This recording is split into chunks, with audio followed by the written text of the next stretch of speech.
उभं राहून करूया.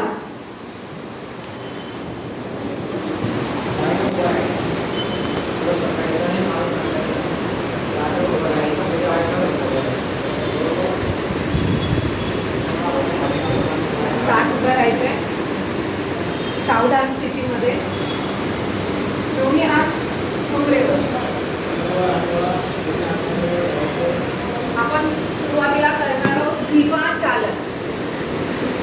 ग्रीवा चालन म्हणजे मानेचे प्रकार.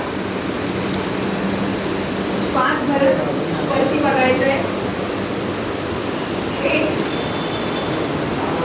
श्वास सोडत खाली. दोन, श्वास भरत वर. तीन, श्वास सोडत खाली. चार, पुन्हा एकदा श्वास भरत वर.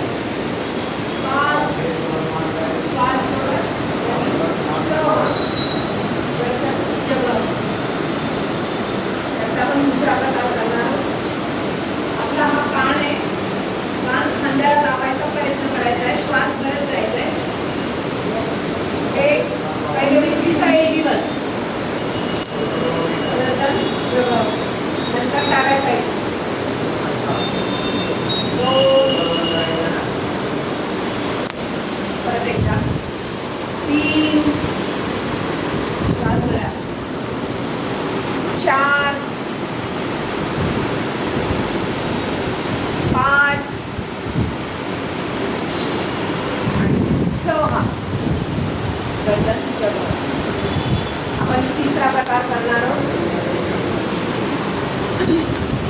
आपली हनुवटी ही उजव्या खांद्याकडे घेऊन जायचं आहे.